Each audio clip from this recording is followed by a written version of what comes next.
Good morning students.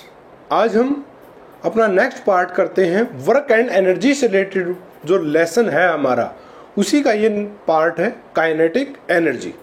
हालांकि हमने इसको लास्ट वीडियो के अंदर भी इंट्रोडक्शन ही कि ये काइनेटिक एनर्जी है क्या, इसके बारे में स्टडी किया और वर्क के बारे में भी हम स्टडी कर चुके हैं पहले।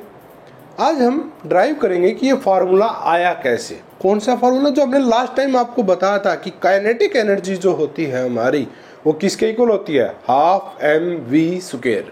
किसके इक्वल होती है, हाफ एम वी स्क्वायर के इक्वल। तो वो आई कैसे, तो देखो हमने अभी तक क्या किया कि कोई भी वर्क किसी प्रकार से होता है तो हम किसी भी बॉडी के ऊपर कोई भी जब हम फोर्स अप्लाई करते हैं, क्या करते हैं, फोर्स अप्लाई करते हैं और उसके अंदर क्या होता है, डिस्टेंस कवर किया जाए तो क्या हो रहा है, वर्क हो रहा है। और आप सिर्फ फोर्स अप्लाई करें, डिस्टेंस कवर नहीं हो रहा तो वर्क नहीं हो रहा। ये हम स्टडी कर चुके हैं पहले भी। और काइनेटिक एनर्जी क्या होती है कि किसी भी बॉडी के अंदर उसकी मोशन के कारण जो एनर्जी होती है उसी को हम उसकी क्या कहते हैं, काइनेटिक एनर्जी कहते हैं। ठीक है, आई होप आपने ये वीडियो पहले देख चुके होंगे। अगर अभी तक भी आपने वो वीडियो नहीं देखी है तो जाइए आपके अपने चैनल गुरुजी के ऊपर, कहाँ पर, यूट्यूब के ऊपर। ठीक है, यूट्यूब के अपने चैनल गुरुजी के ऊपर जाइए और वहाँ पर आपको 9th की प्लेलिस्ट मिलेगी। हालांकि वहाँ पर 10th की प्लेलिस्ट भी है, लेकिन आपको 9th की प्लेलिस्ट में जाना और वहाँ पर आपको ये वीडियो मिल जाएगा। ठीक है, आप वहाँ से देखिए और स्टडी कर लीजिए, उसके बाद ये समझ में आ जाएगा आपको टॉपिक। अभी तक मान लेते हैं कि हमारे पास क्या है, एक बॉल थी। क्या थी, एक बॉल। इसका मास है हमारे पास m। क्या है, m मास था उस बॉडी का। लेकिन ये किस में है, एट रेस्ट में। एट रेस्ट में है ये बॉल हमारे पास। इनिशियली कंडीशन के अंदर हमारी बॉल किस में है, रेस्ट के अंदर है, यानी कि उसके अंदर कोई मोशन नहीं हो रही। मास था हमारा ये। अगर हमें काइनेटिक एनर्जी जो हमें डिफाइन करती है, हालांकि देखो हमने अभी तक फार्मूला ड्राइव नहीं किया, लेकिन हम क्या कहते हैं कि किसी भी बॉडी की मोशन के कारण जो एनर्जी होती है किसी बॉडी के पास, उसी को हम क्या कहते हैं, काइनेटिक एनर्जी। और अगर बॉडी रेस्ट में है तो mean there is no kinetic energy. क्या हुआ, व्हेन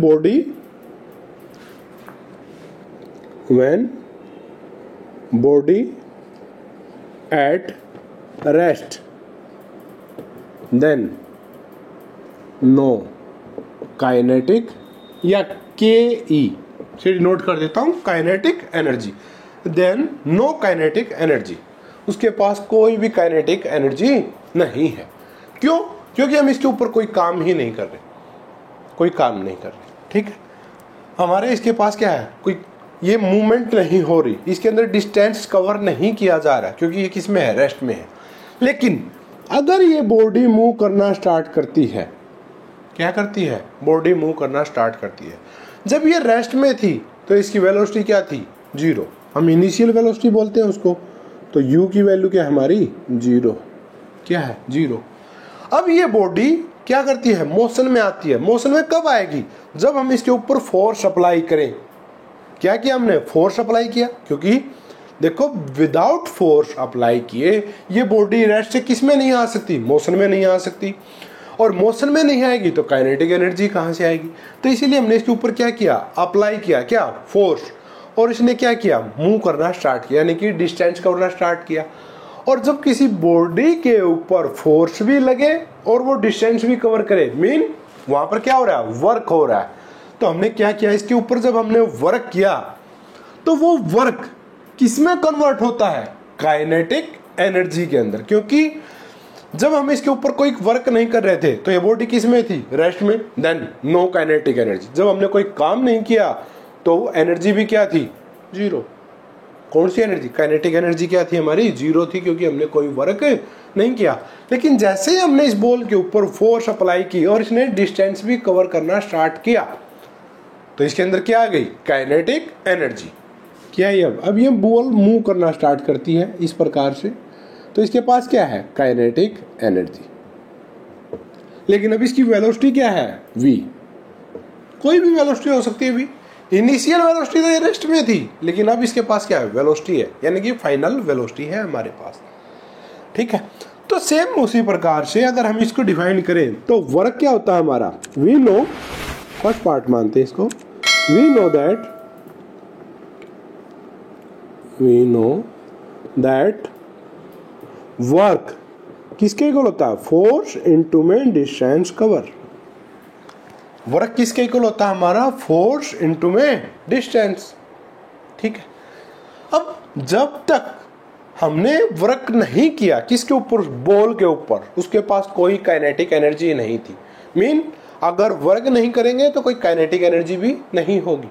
अब हमने उसके ऊपर वर्क किया, यानी कि हमने फोर्स अप्लाई की और उसने डिस्टेंस भी कवर किया। देखो वो यहां से यहां तक आई, मूवमेंट हुई, तभी तो उसके अंदर वेलोसिटी आएगी, क्योंकि वेलोसिटी क्या होता है, डिस्टेंस बाई में टाइम, या डिस्प्लेसमेंट बाई में टाइम। तो डिस्टेंस कवर करेगी तभी तो वो वेलोसिटी आएगी उसके अंदर, और डिस्टेंस कवर करती है और फोर्स आपने अप्लाई की, तो इसमें वर्क भी हो रहा है। ठीक है, तो वर्क हो रहा है, इसका मतलब क्या है कि हम जितना उसके ऊपर वर्क करते हैं वो किसके इक्वल होता है, हमारा काइनेटिक एनर्जी के इक्वल। क्योंकि जब हमने कोई वर्क नहीं किया था तो काइनेटिक एनर्जी भी क्या थी, जीरो। व्हेन वर्क क्या था हमारा, जीरो था, then kinetic energy is also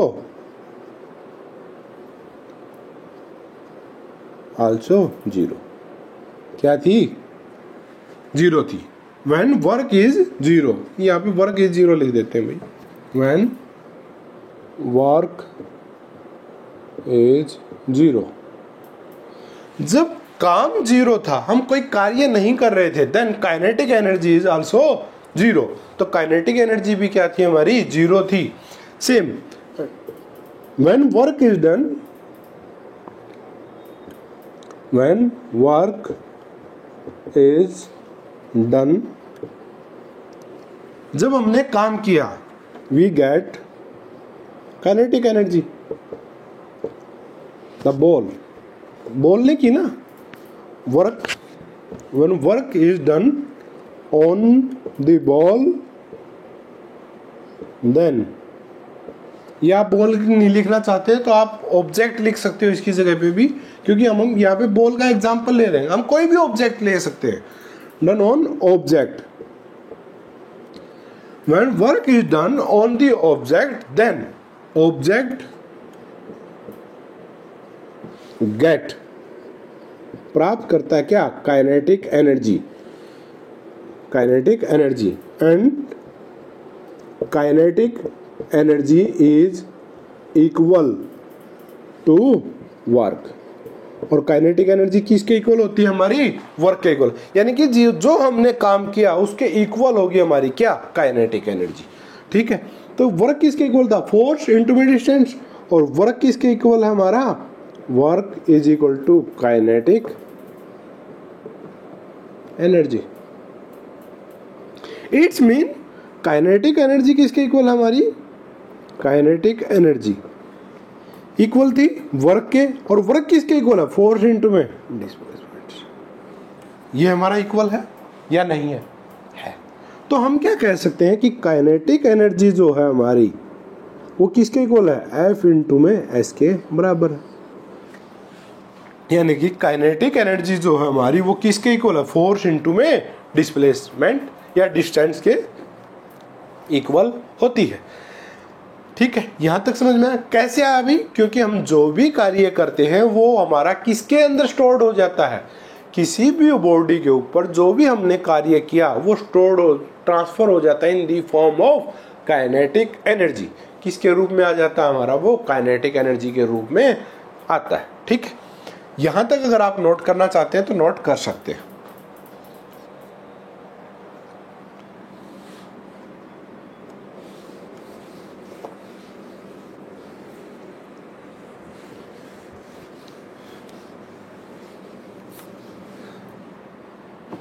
अभी तक हमने क्या देखा कि भाई वर्क जो है हमारा वो किसके इक्वल है, एफ इनटू में एस, और ये किसके इक्वल है, काइनेटिक एनर्जी के। ठीक है, ये हमने अभी तक स्टडी किया।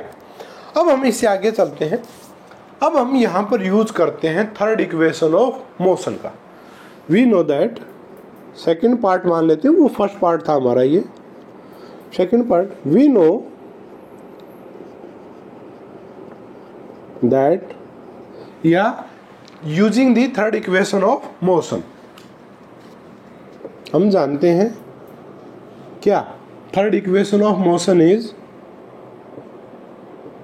Third equation of motion is, क्या होगी थर्ड इक्वेशन ऑफ मोशन? हमें पता है क्या होती है हमारी, V square is equal to U square plus 2as। ये हमारी क्या है, न्यूटन्स की थर्ड इक्वेशन ऑफ मोशन। ये हम फर्स्ट चैप्टर के अंदर स्टडी कर चुके हैं मोशंस के अंदर कि हमारी ये इक्वेशन कैसे आई। ठीक है, तो V square is equal to U square plus 2as, ये हमारी क्या है, थर्ड इक्वेशन ऑफ मोशन है। लेकिन अब हम इस मोशन को अगर हम इसके अंदर अप्लाई करते हैं, देखो जब बॉडी हमारी किस में थी, रेस्ट के अंदर, यानी कि इनिशियली, तो हमारी u की वैल्यू क्या थी, 0 थी। क्यों?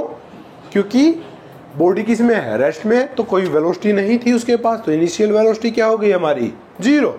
ठीक है, उसके बाद 2 हमारा कांस्टेंट है, a क्या है, एक्सेलरेशन। लेकिन वो रेस्ट से जब हमने उसके ऊपर वर्क किया, क्या किया, वर्क किया, तो उसके अंदर क्या आई, काइनेटिक एनर्जी आई।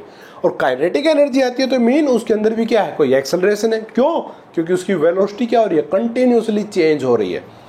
तो 0 से चल के वो v तक गई, तो मीन उसके अंदर चेंज इन एक्सेलरेशन क्या आया, a का। तो इसकी जो एक्सेलरेशन है वो क्या है, a है।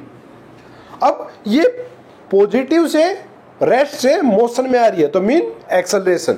और अगर इसको हम मोशन से रेस्ट में लेके आते तो क्या होती, रिटार्डेशन होती। लेकिन यहां से हम किससे आ रहे हैं, रेस्ट से मोशन के अंदर आ रहे हैं, तो एक्सेलरेशन हमारी a ने जो डिस्टेंस कवर किया that is equal to s, तो वो क्या हमारा s है। और v क्या हमारी फाइनल वेलोसिटी जो हमने प्राप्त की। इन दैट केस अगर हम देखें तो स्टार्टिंग में वेलोसिटी क्या थी हमारी, इनिशियल वेलोसिटी 0, क्या थी, 0। तो initial velocity u is equal to 0, put करते हैं वैल्यू, तो क्या आ जाएगा, V square is equal to U की वैल्यू क्या, 0, 0 का स्क्वायर करोगे क्या आएगा, 0 plus 2as and that is equal to क्या आ जाएगा, 2as। ये आ जाएगा हमारे पास, क्या आ जाता है, V square is equal to 2as, या हम इसको ऐसे लिख देते हैं भाई, V square is equal to 2as। आ गया। ठीक है, किससे आया हमें, थर्ड इक्वेशन से। क्यों? क्योंकि इनिशियल वेलोसिटी हमारी क्या थी, 0 थी। ठीक है, अब हमें पता है कि Newton second law of motion क्या कहता है, according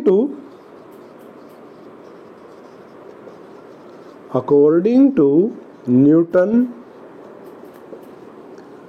second law of motion,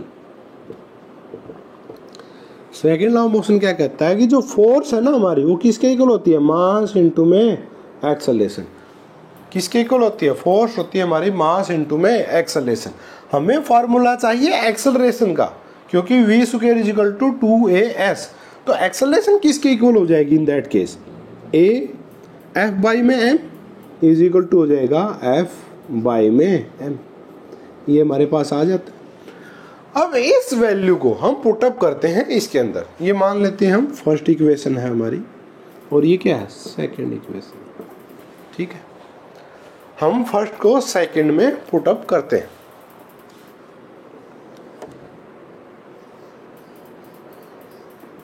ठीक है, अब a की वैल्यू क्या है, f बाई में, यहाँ पे क्या था, v square is equal to 2, a की जगह पे क्या आएगा, 2as था, a की जगह पे क्या आ गया, एक्सेलरेशन का फार्मूला f बाई में m मल्टीप्लाई में f डिवाइडेड बाई में m, ये आ गया एक्सेलरेशन का।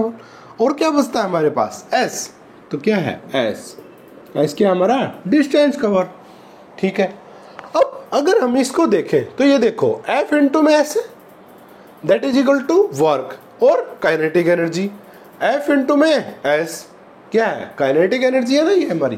तो अगर इन दोनों को हम इधर रखते हैं, बाकी को इधर ले आते हैं, तो जो फॉर्मूला होगा हमारा, ये m डिवाइड में था तो इधर आके किस में हो जाएगा, मल्टीप्लाई में v स्क्वायर इंटू में m। 2 मल्टीप्लाई में था तो इधर आएगा तो डिवाइड में, या हम इसको लिख सकते हैं 1 बाई में 2, 1 बाई में 2 v स्क्वायर इंटू में m square is equal to किसके आ जाएगा, f इंटू में s। और ये किसके इक्वल है, वर्क। किसके इक्वल था भी हमारा, ये वर्क के और काइनेटिक एनर्जी के। और वर्क हमारा किसके इक्वल था, काइनेटिक एनर्जी के। तो काइनेटिक का एनर्जी का हमारा जो फार्मूला आता है वो क्या आता है, हाफ m को आगे लिख देते हैं और क्या था, v स्क्वायर। इस प्रकार से हमारा काइनेटिक एनर्जी का फार्मूला ड्राइव होता है। ये क्या हमारा, half mv square kinetic energy. आई बात समझ में भी। तो इस प्रकार से हम अपना ड्राइव करते हैं काइनेटिक एनर्जी का फॉर्मूला। ठीक है, दोबारा से बता देता हूँ, एक बार रिमाइंड करा देता हूँ। देखो कोई भी बॉडी इनिशियली किस में थी, रेस्ट के अंदर थी ना। तो हम उसके ऊपर कोई कार्य कर रहे थे, और जब हम उसके ऊपर कोई कार्य नहीं कर रहे थे तो वो किस में थी, रेस्ट में थी। रेस्ट में होने के कारण उसके अंदर कोई भी चेंजेस नहीं हो रहे थे। चेंजेस मीन ना तो उसकी कोई डिस्टेंस कवर किया जा रहा था उसके द्वारा, ना ही उसके अंदर कोई वेलोसिटी थी और ना ही एक्सेलरेशन थी। यानी कि उसकी जो वेलोसिटी हमारी इनिशियल वेलोसिटी वो क्या थी, हमारी 0 थी। और जब u की वैल्यू 0 होती है यानी कि इनिशियल वेलोसिटी 0 है, तो बॉडी किस में है, रेस्ट में है। जैसे ही हमने उसके ऊपर वर्क किया, मीन हमने फोर्स लगाई और उसने डिस्टेंस कवर किया, तो क्या हुआ, वर्क या फोर्स इनटू में डिस्टेंस। तो वो वर्क हमारा कन्वर्ट हुआ किसके अंदर, इन दी काइनेटिक एनर्जी। कब तक, जब तक हम उसके ऊपर वर्क करते रहेंगे वो उस वर्क को कन्वर्ट करता रहता है किसके अंदर, काइनेटिक एनर्जी के अंदर, राइट। तो हमारा वर्क किसके इक्वल हो गया, काइनेटिक एनर्जी के अंदर। क्यों, क्योंकि अगर हमने वर्क ही नहीं किया था तो काइनेटिक एनर्जी भी क्या थी, 0 थी। और जैसे ही हमने वर्क किया, अगर हम स्मॉल अमाउंट करते हैं तो थोड़े टाइम के लिए क्या होती है, काइनेटिक एनर्जी, उसके बाद फिर रुक जाती है। किसके अगेंस्ट करते हैं हम ये वर्क डन, फ्रिक्शन फोर्स के कारण, क्योंकि ग्राउंड के बीच में क्या हमारा फ्रिक्शन है। ठीक है, अब ये हमारी काइनेटिक एनर्जी आ गई। यहां तक आई बात समझ में सभी को, आई होप आपको आ गई होगी। जब ये मोशन के अंदर आती है तो इसकी वेलोसिटी होती है v, यानी कि जो फाइनल वेलोसिटी हमारी जो हमारी चल रही है। ठीक है, और उसकी एक्सेलरेशन है a, हमने मानना है ऐसा, वैल्यू कुछ भी हो सकती है इसकी। फिर हमें पता है, ये तो हमें पता ही चल गया कि W किसके इक्वल होता है, फोर्स इनटू में डिस्टेंस, और इसी के इक्वल क्या होती है, हमारी काइनेटिक एनर्जी। क्यों होती है वो भी पता चल गया। अब हमें पता है कि we know that the third equation of motion, third equation of motion क्या होती है, v square is equal to u square plus 2as। और जब बॉडी इनिशियली वेलोसिटी u क्या थी, 0 थी। क्यों, बॉडी हमारी किस में थी, रेस्ट में थी सर। किस में थी, रेस्ट के अंदर थी। तो u की वैल्यू क्या होगी, 0। अब ये वैल्यू हम इस इक्वेशन के अंदर पुट अप करते हैं, v square is equal to 0 का स्क्वायर प्लस 2as। तो किसके इक्वल आ जाता है, 2as के। यानी कि v स्क्वायर यानी कि final velocity is equal to 2 into में एक्सेलरेशन इंटू में डिस्टेंस हो गया हमारा। अब हमें पता है कि sir according to Newton second law of motion क्या कहता है कि फोर्स जो है ना वो किसके इक्वल होती है, मास इंटू में एक्सेलरेशन। ठीक है, एक्सेलरेशन का फॉर्मूला क्या होता है, F बाई में m। अकॉर्डिंग टू हमने इसके निकाल लिया। अब इसके अंदर हमें एक्सेलरेशन की वैल्यू चाहिए थी, एक्सेलरेशन की वैल्यू हमारे पास आ गई, तो हमने क्या किया, पुट अप कर दिया। v square as it is, v square as it is, 2 as it is, a की जगह क्या पुट अप किया, F बाई में m इंटू में s एज इट इज। ये आ गया हमारे पास। अब उसके बाद क्या आता है कि भाई हमें F इंटू में s दिखाई देता है। यहाँ पर F इंटू में s जो है वो किसके इक्वल, हमारा काइनेटिक एनर्जी के या वर्क के इक्वल भी कह सकते हो, क्योंकि काइनेटिक एनर्जी किसके इक्वल होती है, वर्क के इक्वल होती है हमारी। तो F एंड S मीन अगर हम इन दोनों को इधर रखें और बाकी को दूसरी तरफ लेके जाएं तो हमारा किसका फॉर्मूला आ जाता है, काइनेटिक एनर्जी का। तो v स्क्वायर था इधर, हमने एज इट इज रखा, m डिवाइड में था तो कहाँ गया, मल्टीप्लाई में। 2 डिवाइड मल्टीप्लाई में था तो कहाँ पर आ गया, डिवाइड में। 1/2 कर दिया हमने उसको। तो किसके इक्वल होगा, F इंटू में S, and that is equal to work. और ये किसके इक्वल है, हमारा वर्क के इक्वल है, and that is equal to kinetic energy. और वर्क किसके इक्वल होता है, हमारा काइनेटिक एनर्जी के, क्योंकि जो भी हम कार्य करते हैं वो किस में कन्वर्ट होता है, हमारा काइनेटिक एनर्जी के अंदर। तो हमारा फार्मूला बनता है kinetic energy is equal to half mv²। और इस प्रकार से हमारा फार्मूला कंप्लीटली ड्राइव हो जाता है किसके लिए, काइनेटिक एनर्जी के लिए। तो ये था भी हमारा फॉर्मूला। अगर आप नोट करना चाहते हैं तो नोट कर सकते हैं।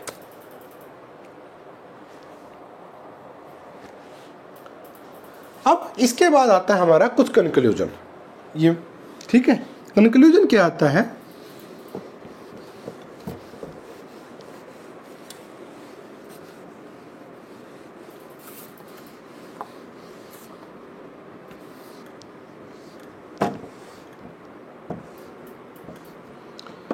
काइनेटिक एनर्जी जो है हमारी क्या है, काइनेटिक एनर्जी का हमें फार्मूला पता चल गया, क्या है, हाफ mv² है सर, क्या है, हाफ mv²। अब जो काइनेटिक एनर्जी है हमारी वो किस पे डिपेंड करती है, मास के ऊपर और वेलोसिटी के ऊपर। किसके ऊपर डिपेंड करती है, मास के ऊपर और वेलोसिटी के ऊपर। यानी कि अगर किसी का मास ज्यादा है तो उसकी काइनेटिक एनर्जी भी ज्यादा होगी, कितनी ज्यादा होगी, वेलोसिटी ज्यादा है तो उसका क्या इफेक्ट पड़ता है। अगर हमारी मास जो है, हमारा mass of a body is doubled, अगर हम किसी बॉडी का पहले मास m था और अगर उसका हम मास को हम क्या कर दें, डबल कर दें, लेकिन वेलोसिटी के अंदर चेंजेस नहीं कर रहे हैं, तो क्या हो जाएगा, अगर यहाँ पर 2m हो जाएगा तो 2 से 2, यानी कि पहले क्या हो रहा था, हाफ mv², यानी कि इसकी वैल्यू हाफ थी, अब क्या हो जाएगी, कंप्लीट, यानी कि उसकी काइनेटिक एनर्जी की भी जो वैल्यू है हमारी वो क्या हो जाएगी, डबल, क्या हो जाएगी, डबल हो जाएगी। Then kinetic energy is also doubled, तो क्या हो जाएगी, डबल हो जाएगी। ये हमारा फर्स्ट पॉइंट है। अगर हम किसी बॉडी का मास को डबल करते हैं तो उसकी काइनेटिक एनर्जी भी क्या हो जाती है, डबल हो जाती है। और अगर हम इस काइनेटिक एनर्जी का जो मास है उसको हम क्या कर दें, हाफ कर दें, तो क्या हो जाएगी, जो उसकी काइनेटिक एनर्जी पहले थी उसका हमने मास हाफ कर दिया तो काइनेटिक एनर्जी भी क्या हो जाएगी, हाफ हो जाएगी। सेकंड पॉइंट क्या कहता है, mass of a body is halved, then kinetic energy is, वो भी क्या हो जाएगी, हाफ हो जाएगी। ठीक है, क्या हो जाएगी, हाफ हो जाएगी। राइट भी, ये 2 पॉइंट आपको समझ में। ये किसका इफेक्ट है, हमारा मास का, किसके ऊपर, काइनेटिक एनर्जी के ऊपर। अगर हम मास को डबल करते हैं तो काइनेटिक एनर्जी क्या हो जाएगी हमारी, डबल, और हाफ करेंगे तो क्या हो जाएगी, हाफ हो जाएगी। ठीक है, ये था हमारा मास लीड। अब मास के ऊपर तो हमें पता चल गया कि 2 पॉइंट्स के ऊपर डिपेंड करती थी, मास के ऊपर और वेलोसिटी के ऊपर। वेलोसिटी का क्या इफेक्ट होगा, सेकंड पॉइंट में देखते हैं वेलोसिटी का। अगर वेलोसिटी ऑफ ए बॉडी, मास अब हम क्या कर रहे हैं, चेंज नहीं कर रहे हैं, मास जो भी रहेगा हमारा कांस्टेंट रहेगा। इन दैट केस सिर्फ वेलोसिटी के कारण चेंजेस देखते हैं। If velocity of a body is doubled, हमने क्या कर दिया, वेलोसिटी को क्या कर दिया, डबल कर दिया, then kinetic energy is 4 time, क्या हो जाएगी, 4 टाइम हो जाएगी, 4 गुना हो जाएगी। क्यों, ऐसा क्यों हुआ, क्योंकि अगर मान लो हमारे पास ये v की वैल्यू 2 थी, क्या थी, 2, हमारा जो भी फॉर्मूला था हाफ mv, पहले 1 थी तो 1 का स्क्वायर किया तो क्या आया, हाफ m आया। अब उसकी वैल्यू हमने क्या कर दी, डबल कर दी, यानी कि 1 का डबल क्या होता है, 2, तो अब क्या आएगी, हाफ m, 2 का करेंगे तो 4 आ जाएगा, 4 2, तो क्या आई, 2m, किसके इक्वल है 2m। ये क्या थी 1/m। 1/m का 2 क्या है 4 टाइम है। तो जब भी हम अपनी वेलोसिटी को क्या करते हैं, अगर डबल करते हैं तो उसका स्क्वायर होने के कारण उसकी काइनेटिक एनर्जी क्या हो जाती है, डबल हो जाती है। क्या हो जाती है, सॉरी डबल ही 4 टाइम हो जाती है। क्या हो जाती है 4 टाइम हो जाती है। ठीक है, यानी कि वेलोसिटी का बहुत ज्यादा इफेक्ट पड़ता है ऑन द काइनेटिक एनर्जी। किसके ऊपर, काइनेटिक एनर्जी के ऊपर, राइट। और अगर हम if velocity of a body is half, अगर हम हाफ कर दें तो क्या होगा, देन काइनेटिक एनर्जी इज 1/4।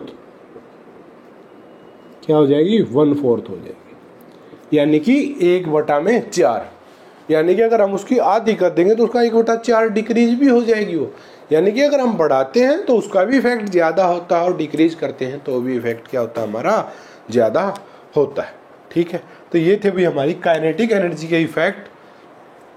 ठीक है, इसीलिए जब भी आपको अगर मान लो किसी हिल के ऊपर गाड़ी को चलाते हैं हम, तो हम क्या करते हैं, ज्यादा एक्सेलरेट करते हैं, उसकी वेलोसिटी ज्यादा बढ़ाते हैं, क्योंकि मास तो उसका फिक्स है। अगर आप वेलोसिटी बढ़ाओगे तो क्या हो जाएगी, उसकी काइनेटिक एनर्जी बढ़ जाएगी, और काइनेटिक एनर्जी बढ़ने के कारण वो किसी भी अप हिल के ऊपर आसानी से चढ़ जाती है। ठीक है, अगर आप उसका मास हाफ कर दोगे तो उससे इतना इफेक्ट नहीं पड़ता, लेकिन किससे ज्यादा इफेक्ट पड़ता है, वेलोसिटी से ज्यादा इफेक्ट पड़ता है। ठीक है, तो ये था भी हमारा related to topics of kinetic energy. इसी के साथ काइनेटिक एनर्जी का जो हमारा टॉपिक है वो क्या होता है, कंप्लीट होता है। नेक्स्ट टॉपिक आया है हमारा पोटेंशियल एनर्जी, वो हम नेक्स्ट वीडियो के अंदर स्टडी करेंगे। आई होप आपको ये वीडियो अच्छे से समझ में आया होगा, ये टॉपिक इस वीडियो के अंदर। अगर आपको ये वीडियो अच्छी लगे तो लाइक कीजिए, शेयर कीजिए और चैनल को सब्सक्राइब करना मत भूलिएगा। आज की वीडियो के अंदर भाई यही है, फिर मिलते हैं नेक्स्ट टॉपिक पोटेंशियल एनर्जी के साथ in next video. Thank you.